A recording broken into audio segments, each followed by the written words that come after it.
If history's not messy, there's something missing from the narrative, especially when we're focusing on ordinary people's experiences. And so you're going to have ambiguities, even over one person's lifetime, right? You're listening to the Transformative Podcast, brought to you by the Research Center for the History of Transformations at the University of Vienna.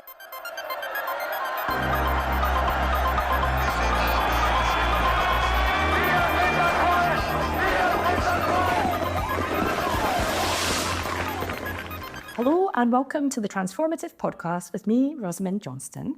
And today we're joined by Jill Massino, an associate professor at University of North Carolina, Charlotte, and the editor of a most relevant book for us here at RedSet entitled Everyday Post-Socialism in Eastern Europe. History doesn't travel in one direction.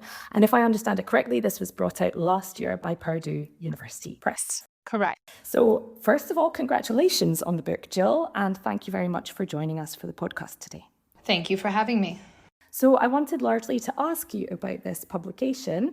First of all, its framing overall as a kind of history of post-socialism. Within all of the different chapters that you have, authors suggest that there are different ways to think about these same events. Anina Gadjeva writes about, for example, that you could see these same events as neoliberalism, perhaps globalization, perhaps transformation, which is the term we often use here at RedSet. So why did you choose post-socialism? And then do you think this is still perhaps a relevant category because we're 3 decades after?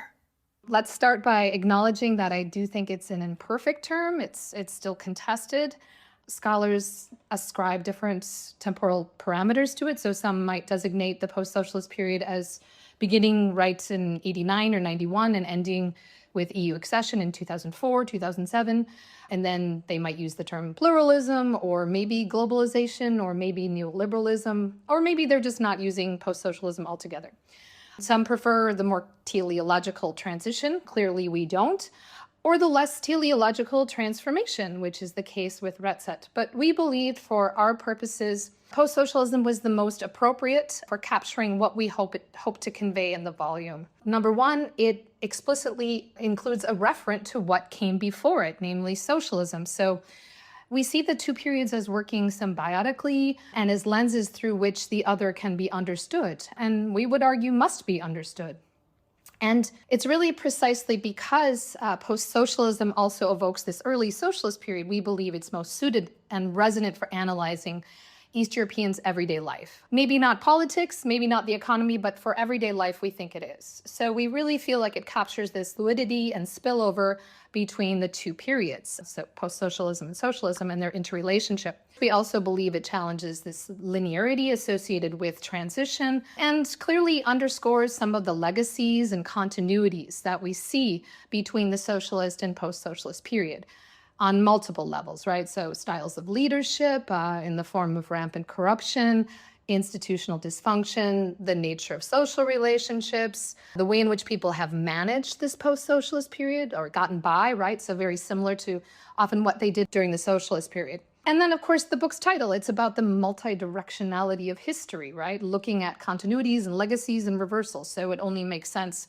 to refer back to that earlier period. Also, post-socialism, I think, helps encapsulate or represent some of the shared experiences people have had, both during socialism, but also post-socialism, right? And here I'm talking about people who were teens or adults in 1989, right? Children who came of age in the 90s have very little memory of the socialist period, although they do get a sense of what it was like from conversations. But this idea of having these shared experiences of the socialist project, and then also these shared experiences of the post-socialist project, deindustrialization, privatization, declining social rights, the ambiguities of democratization, and then the disappointments often associated with market capitalism.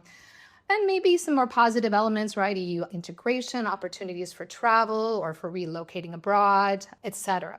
This is one of the reasons why we feel that it's a resonant and useful term. And also, we wanted to complicate this notion of 89 as being this enormous rupture, right? Because certainly politically it was, and economically in a way it was, especially in the case of places like Poland where you had radical shock therapy. But for many people, the ruptures came later. It came when their factory closed in the mid-90s or even the later 90s, or it came with EU accession, or it came when they had opportunities to travel, or depending on where they lived in that particular country, right? It came at different periods. So we really wanted to get away of this idea of 1989 being this definitive rupture. So again, this is why we think using the term post-socialism is relevant, because again, it refers to that earlier period. And so one of the things we're doing is, right, looking at these alternative temporalities.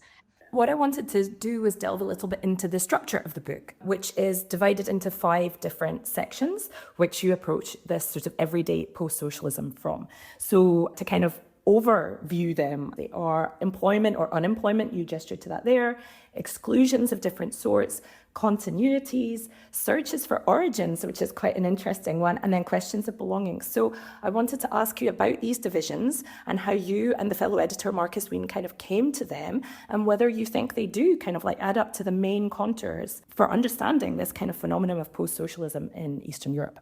So I would say they're important perspectives for understanding post-socialism. I wouldn't say they are the definitive ones, right? For that, we would need a multi-volume set. But, they're based on what we received in terms of submissions. And I should underscore that we did not circulate a call for chapters. We actually invited leading scholars in the region who were working on everyday life. We wanted to identify top scholars who had done, either oral histories or interviews and done this kind of qualitative research that really dove deeply into everyday life. And these are the narratives that resulted from that. Their focus was often, economic transformations was obviously central in a number of the chapters. So how people have negotiated that period, be they white-collar workers, be they blue-collar workers. Sexual minorities, I think, is a particularly important one because I think it underscores, at least in the 2 examples that we use, we focus on Hungary and Poland in the volume. So we have chapters on Hungary and Poland where you have this experience among LGBTQ communities of increased rights, obviously, and this opportunity to express their sexual identities publicly and openly and have open communications, in the public sphere during the 90s and early 2000s. And then you see this enormous reversal with the advent of populist leadership. So I think those chapters are really, really important for understanding how change has not always been teleological, how there have been these reversals and how history has gone backward in a way that individuals did not anticipate, especially since their countries are EU members, right? The section on origin stories was not something I had kind of envisaged. So that section focuses on individuals reinventing themselves, right? Rewriting their personal biographies so that they can find employment and acceptability under post-socialism, kind of rethinking categorizations from the socialist period, or as the case of one chapter by Viktor Petrov, refashioning the national narrative as kind of a coping mechanism. So looking back to a glorious period of Bulgarian history that can sustain Bulgarians during a difficult, very challenging period of political and economic transition. So that was not a section I had anticipated, but I think they're very interesting chapters and offer this perspective on how people kind of just really struggled to find a place for themselves and also rationalize their previous experiences under socialism, right? The 2 pieces on sexual education and reproductive policies and practices in Romania, I expected that we would focus on that as well because that is one of the, the major issues of scholars of post-socialism, right? This attack on reproductive rights, especially in places like Poland, obviously. We wanted to include that, but some of the conclusions that the scholars came to weren't necessarily what we anticipated. And so that section is entitled Something Old and Something New. Those 2 chapters are really interested in highlighting those legacies or the resurgence of kind of these socialist legacies in very negative ways, right? And then kind of how they operate in a seemingly liberal open climate that's also characterized by conservative groups, conservative politicians that kind of go against some of the beliefs and practices, but let's say particularly these younger generation of Romanian youth believed their society would be characterized by. So you mentioned there that you specifically addressed historians of everyday life, right? In this book, the end result doesn't just tell us a history of post-socialism, it gives us a story of everyday post-socialism. So this is the kind of second key term I wanted to ask you about, like this emphasis on the everyday, what concretely that means for you, and then what you think that emphasis on the everyday kind of adds to our understanding of post-socialism as a concept and as a series of kind of life worlds or practices experienced and created by those in Eastern Europe over the past 3 decades. For us, everyday means not only examining how people have been affected by policies, right, economic transformation, but also how they've responded to it. So how they've been able to negotiate them and then pushed back against them, maybe resisted them. So we really wanted to, where we could find it, underscore the agency, individual agency. Everyday also meant going beyond these elite narratives and representations of the transition, right? So if we think of the way in which political and economic elites, and I'm thinking more here of kind of neoliberal ones, have represented the transition, it's been one of a success story, right? And then, of course, anyone who has, let's say, any kind of lingering positive recollections of the socialist period are demonized as being nostalgic or having these dependent mentalities. But certainly this triumphalist narrative, this success story, is used to celebrate, or I don't know if we want to use the word celebrate, but to legitimate the policy decisions that were made in the 90s and 2000s that were very detrimental for ordinary people. And this has been very much a part of the dominant hegemonic narrative of transition. So we wanted to challenge that narrative. We wanted to highlight vernacular experiences and memories, so these quotidian experiences and memories. And that's why every day for us was so important. So it means really giving voice to these people whose voices have been muffled or silenced. It also means going beyond this narrative of, oh, well, these are nostalgic individuals, they have adaptation problems. And then to understand their frustrations. If we're going to understand why people are choosing right-wing populists or anti-establishment or independent candidates on the right, we need to get a sense of what their everyday lives have been like under post-socialism, the nature of their frustrations, and the sense that they continue to kind of yearn for this normality, which may be an idealized sense of normality, but nonetheless, they were promised, once socialism collapsed and their economies and governments, right, political systems transitioned to liberal democracy and market capitalism, then they would enjoy increased living standards, right? And they'd have expanded opportunities for vocational choice, mobility, opportunities we experience with living in the West. And for many, that has not come to fruition. And it's kind of been a continued period of challenges for them. And so I think we really have to take seriously these difficulties people have faced.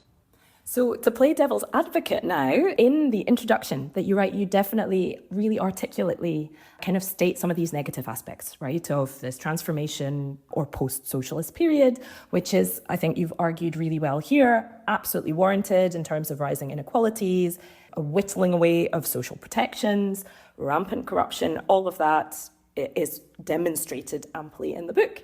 But I wondered if there are aspects of what you yourself have kind of elsewhere described as quite an ambiguous experience of transition that get overlooked by kind of focusing on the corruption and focusing on negative aspects of those past 30 years. With the exception of one chapter, we're really not dealing, well, maybe 2 chapters, you could say, we're really not dealing with elites. And elites, of course, they're the examples of the success story. They were able to reinvent themselves. They had the cultural capital, right? They had the connections. And you'll see in Sándor Horváth's chapter where he talks about previous former Communist Party members reinventing themselves and doing quite well, refashioning their narratives in a way in which they're able to kind of almost seamlessly adapt to the post-socialist period. So you could argue his chapter is about success stories, and it is largely focused on elites. And as far as Joanna Wawrzyniak's chapter, she looks at blue-collar and white-collar workers. And there are some examples there as well. So hers actually her chapter very much, I think, highlights these ambiguities of these white-collar workers who've done quite well for themselves, right? So maybe, the early years of shock therapy were difficult, but then they were able to transition seamlessly. So I think within these chapters, you have the complexity of experience represented.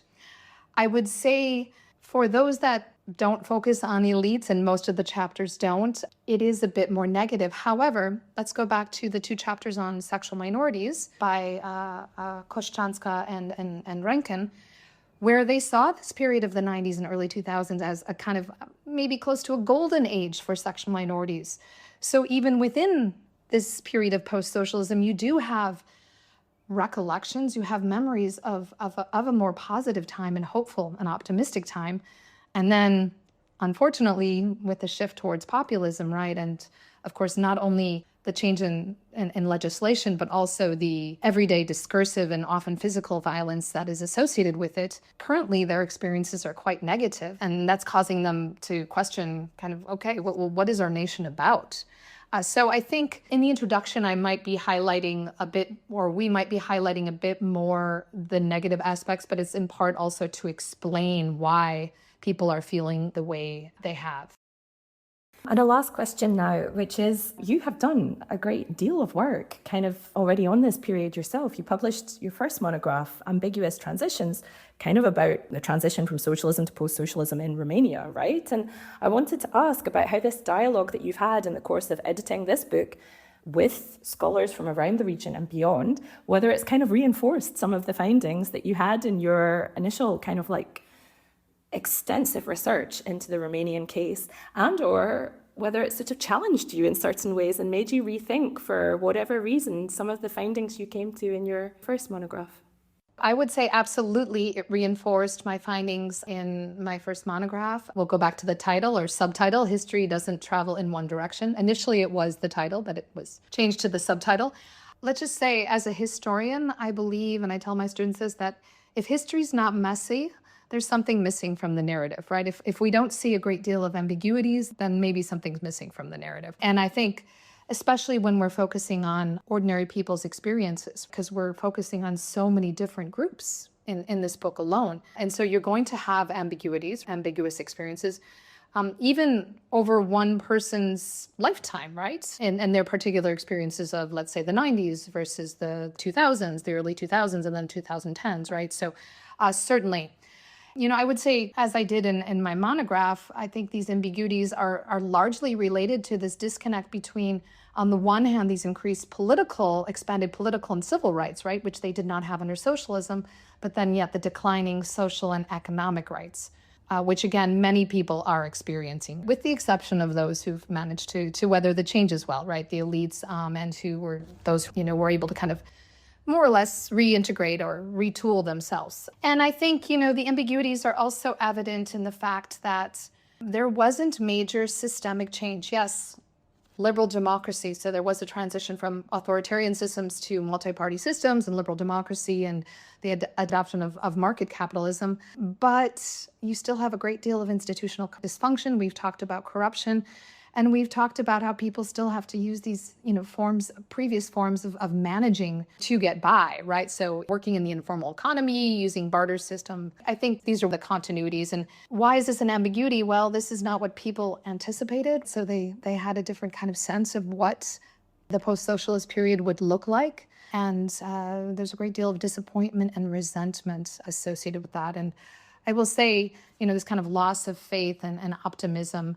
And this can take us back to populism again, if we'd like. That's, again, one of the ambiguities of why, after 35 years of transition now, do we have such widespread support for right-wing or anti-establishment candidates? Thankfully, Romania dodged a bullet, but unfortunately, Poland didn't recently, right? So why is this happening? And these were the ambiguities, because certainly when foreign experts were entering Eastern Europe and planning the transition, this was not what they envisaged the 2020s would look like, right? All right. Well, on that somewhat depressing final note, Jill Massino, thank you very much for joining us today.